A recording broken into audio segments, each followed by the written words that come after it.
혈액 수급이 코로나 이전보다 8.1% 감소한 가운데 여의도 순복음교회는 300여 명의 성도들이 동시에 참여하는 헌혈 캠페인을 진행했습니다. 구티비가 준비한 기획보도 미디어와 기독교 첫 번째 시간입니다. 인기 드라마에 기독교가 부정적으로 묘사되는 현상을 어떻게 바라볼지 미디어 종교 전문가에게 들어봤습니다. 말씀 묵상과 큐티 나눔으로 가정을 살리며 놀라운 성장을 이뤄온 우리들 교회가 창립 20주년을 맞았습니다. 감리교 계통의 대학인 배재대학교와 목원대학교가 완전 통합을 추진 중인 것으로 확인됐습니다. 재단법인 예수병원 유지재단 신임 이사장에 고영환 목사가 취임했습니다. 봉사로 호남 지역 최고의 병원을 만들겠다는 포부를 전했습니다.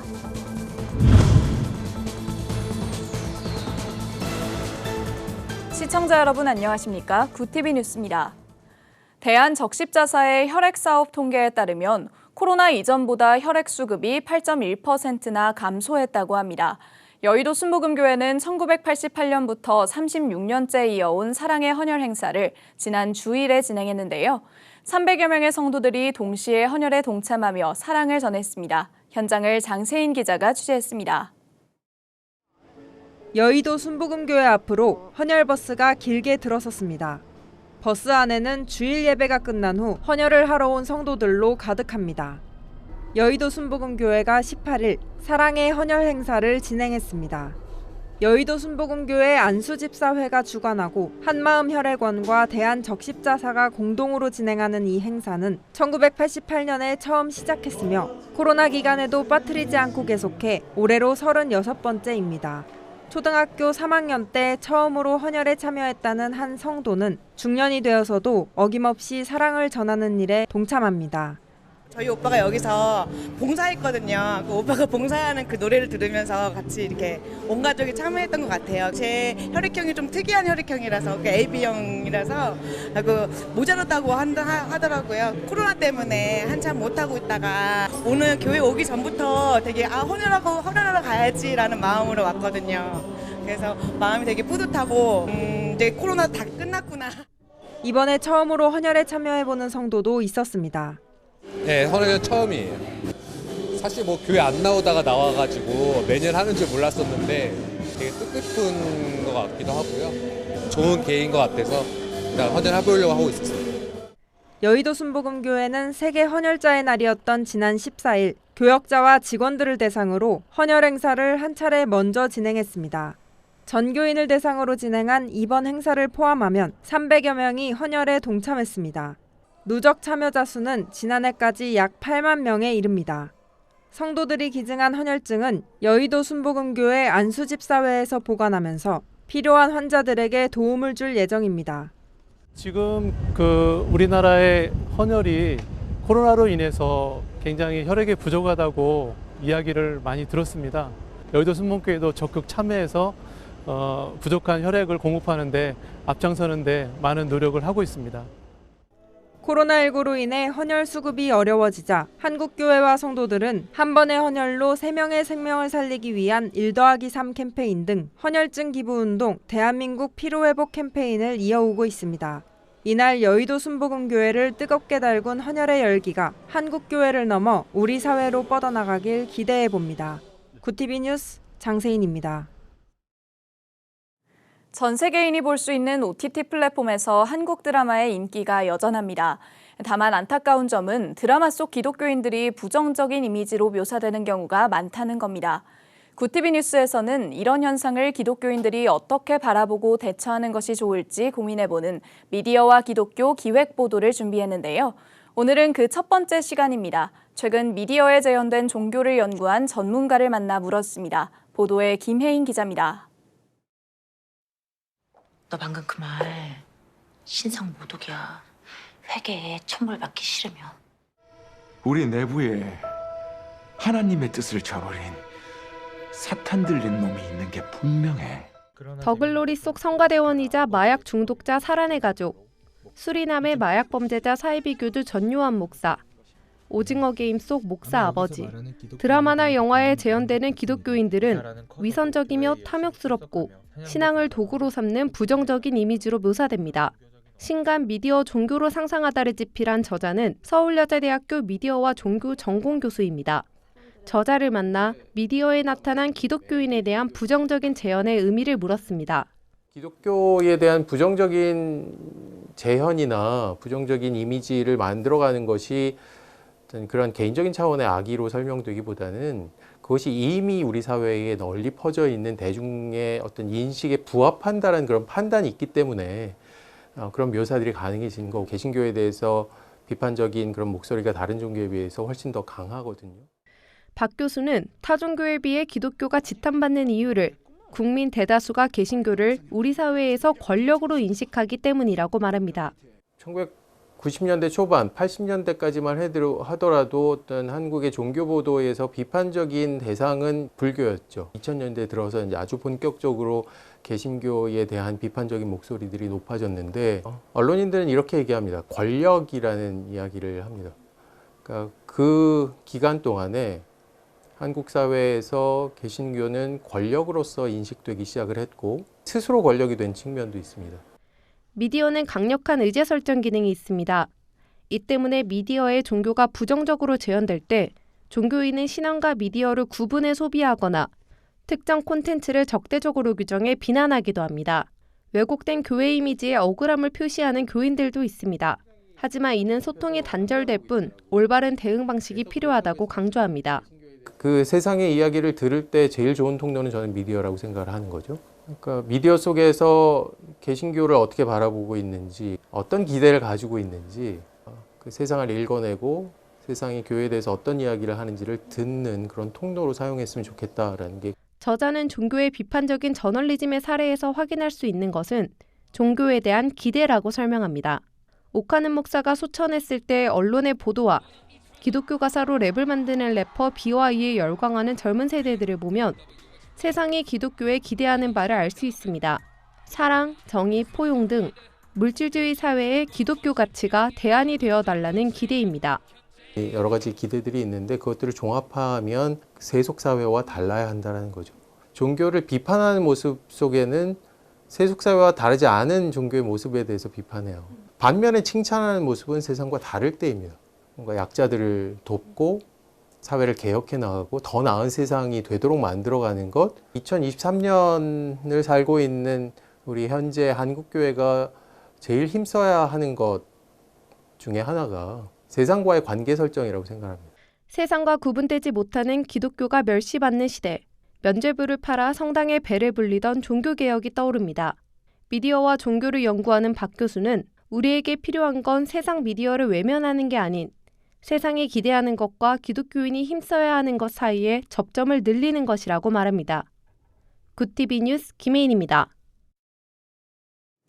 고등학교 강당에서 첫 예배를 시작해 큐티 사역을 중심으로 분당에서 놀라운 부흥을 일군 우리들 교회가 창립 20주년을 맞았습니다. 가정을 세우는 가정 중수, 오직 말씀 묵상이라는 목회 철학으로 20년간 우리들 교회의 정체성을 세운 김양재 목사는 앞으로도 가정 회복과 영혼 구원이란 사명에 헌신할 것을 다짐했습니다. 권현석 기자가 보도합니다. 창립 20주년 기념 예배가 열린 우리들 교회 휘문채플. 밝은 미소를 보이며 예배실로 향하는 성도들의 발걸음이 이어집니다.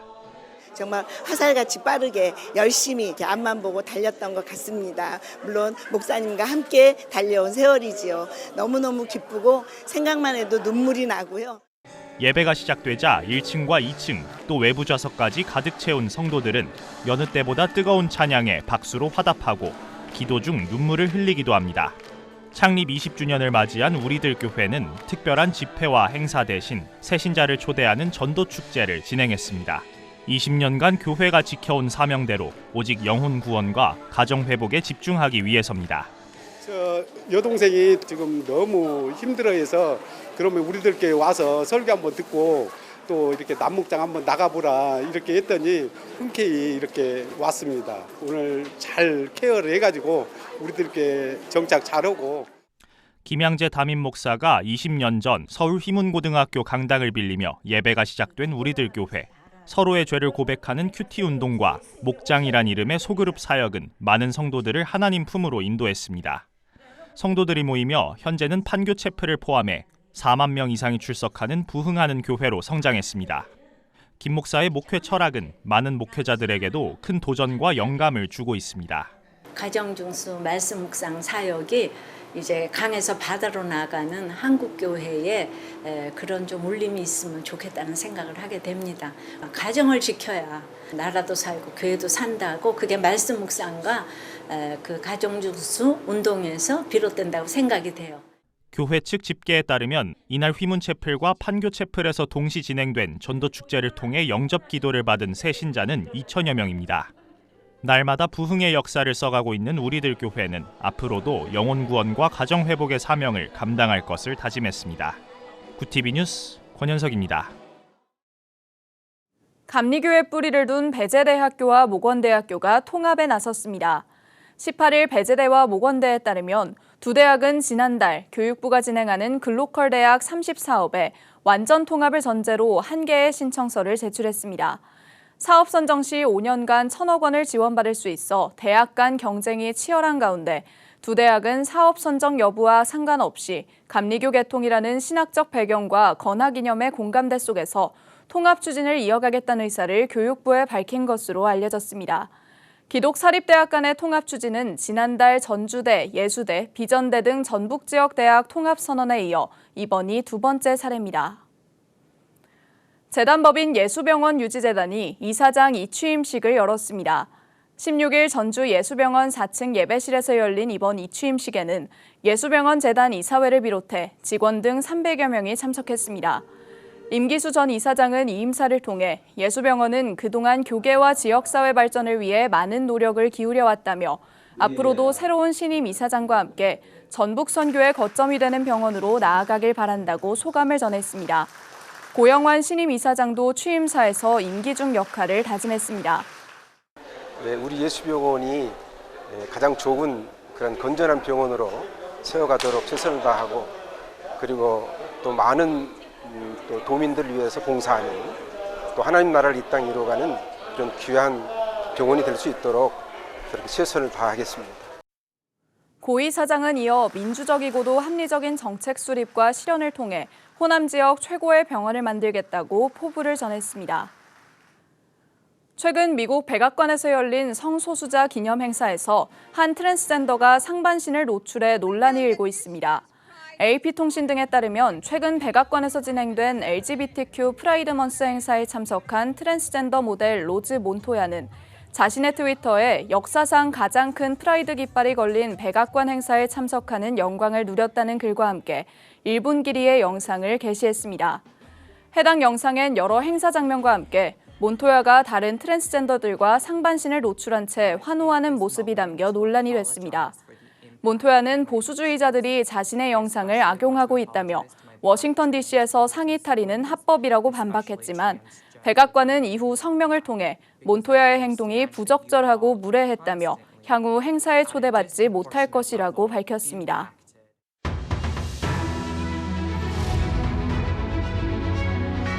오늘의 이슈 포커스입니다. 2024학년도 대입 수학 능력 시험에는 학생들을 사교육으로 내모는 초고난도 문항이 줄어들 것으로 보입니다. 이주호 부총리 겸 교육부 장관은 19일 공교육에서 다루지 않는 소위 킬러 문항은 시험의 변별성을 높이는 쉬운 방법이지만 학생들을 사교육으로 내모는 근본 원인이었다며 수능의 적정 난이도가 확보될 수 있도록 출제 기법을 고도화하기 위한 시스템을 점검하겠다고 밝혔습니다. 앞서 윤석열 대통령이 공교육 교육 과정에서 다루지 않는 분야의 문제는 수능 출제에 배제해야 한다고 발언한 데 이어 이 부총리까지 구체적인 출제 방향을 공언한 겁니다. 대구 퀴어문화축제 조직위가 지난 17일 축제를 방해한 행정당국을 고소고발하겠다고 19일 밝혔습니다. 지난 17일 대구 중앙로 대중교통 전용지구에서 열린 대구 퀴어 문화축제에 무대 설치 차량이 들어서는 과정에서 대구시 공무원들과 경찰이 충돌했습니다. 대구시 공무원들은 도로 점용 허가를 받지 않았다며 막아섰고 경찰은 집회의 자유 범주에 있는 집회라며 공무원들을 제지했습니다. 조직위 측은 행정당국이 집시법을 위반했고 행정 대집행 절차에 문제가 있다며 대구 중부경찰서에 고소고발장을 낼 계획이라고 밝혔습니다. 한편 축제가 진행된 날 대구 교계에서는 퀴어 축제 측의 무허가 도로 점용에 항의하며 동성로 일대에서 한 줄 피켓 시위를 벌이기도 했습니다. 지난달 우리나라의 일본 어패량 수입량이 30% 넘게 줄어든 것으로 나타났습니다. 이로써 일본 어패류 수입량은 2달 연속 2자릿수 감소세가 이어지며 수입액도 2달째 줄었습니다. 19일 관세청 무역통계에 따르면 지난 5월 우리나라의 일본 어패류 수입량은 2,129톤으로 지난해 동월보다 30.6% 줄었습니다. 일본 어패류 수입량은 올해 1월부터 3월까지 증가세를 보이다가 지난 4월 26%로 감소세로 돌아섰고 5월까지 2달 연속 2자릿수로 감소했습니다. 일본 어패류 수입 감소는 올여름 후쿠시마 오염수 해양 방류에 대한 우려에 따른 것으로 도쿄전력이 지난 12일 오염수를 원전 앞바다에 방류하는 설비의 시운전을 시작하면서 국내 불안감은 커지고 있습니다. 향후 1년 내 계약이 만료되는 전국 주택 전세 보증 규모가 역대 최대치인 300조 원에 달하는 것으로 나타났습니다. 최근 조직적인 전세 사기와 전세값 하락에 따른 역전세 문제가 현실화되는 가운데 보증금 미반환 문제가 커질 수 있다는 우려가 나오고 있습니다. 19일 직방이 국토교통부 자료를 분석한 결과 올해 하반기와 내년 상반기 계약이 만료되는 전국주택 전세거래 총액은 302조 1,700억으로 올해 하반기 계약이 만료되는 금액이 149조 800억 원, 내년 상반기 만료 예정 금액은 153조 900억 원입니다. 해당 기관은 아파트를 제외한 주택이 차지하는 비중은 25% 수준이지만 최근에 전세보증금 미반환 사례가 아파트 외 주택에서 집중되는 만큼 주의가 필요한 상황이라고 지적했습니다. 구TV 뉴스 정성광입니다.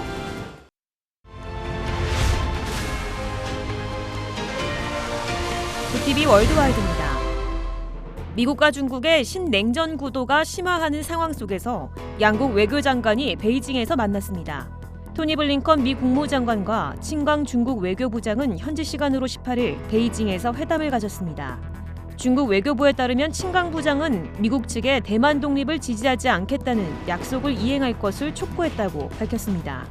이에 블링컨 장관은 회담에서 국제 질서를 위해 동맹 및 파트너와 협력할 것임을 전했습니다. 한편 조 바이든 미 대통령이 수개월 안에 시 주석과 만나고 싶다는 의견을 낸 가운데 미국이 중국에 대해 본격적인 대화 모드로 전환한 것으로 보입니다. 로이터 통신에 따르면 현지 시간 18일 유엔이 댐 붕괴로 수몰 피해가 발생한 우크라이나 드니프로강 유역의 러시아 점령지에 대한 구호를 하려 했지만 러시아가 거부했다고 밝혔습니다. 이달 초 발생한 우크라이나 남부 헤르손주의 카호우카 댐 붕괴로 인한 사망자는 45명 이상 불어난 것으로 추산됩니다. 또 3천여 명이 홍수로 인해 대피했고 900여 채의 집이 물에 잠겼다고 밝혔습니다. 유엔의 데니스 브라운 우크라이나 담당 조정관은 우리는 러시아 당국이 국제인도법상의 의무를 이행할 것을 촉구한다고 전했습니다. 세계 최대 규모의 발달장애인 스포츠 축제인 2023 베를린 스페셜 올림픽 세계 하계 대회가 한국 시간으로 18일 독일 베를린 올림피아 스타디움에서 개막했습니다. 올림픽에는 약 190개국에서 7천여 명의 선수가 참석했으며 한국은 110명이 참가했습니다. 이번 올림픽은 참가하는 발달장애인 선수가 자신감을 얻을 수 있도록 시상식에서도 출전 선수 모두가 시상대에 오르며 1등, 5등이 아닌 첫 번째 승리자, 5번째 승리자로 불리게 됩니다. 한국 선수단은 이번 대회 골프, 수영, 농구 등 총 12개 종목에 출전해 7박 8일 동안 전 세계 선수들과 우정을 나눕니다. 브라질 남부를 강타한 사이클론으로 13명이 사망했다고 AFP 통신이 현지 시간 18일 보도했습니다. 사이클론으로 인한 집중호우와 강풍으로 브라질 남부 포르투 알레그리 등 10여 개 마을에서 수천 명의 이재민이 발생했습니다. 지역방송 등에 따르면 희생자 중에는 4개월 된 아기도 포함된 것으로 알려졌으며 강풍에 떠밀린 차량이 묘지로 휩쓸려가는 장면도 나왔다고 AFP 통신은 전했습니다. 지금까지 약 3,700명이 집에 침수 피해를 받고 697명은 사이클론의 피해 대피한 것으로 알려졌습니다. 구TV 뉴스 김유미였습니다.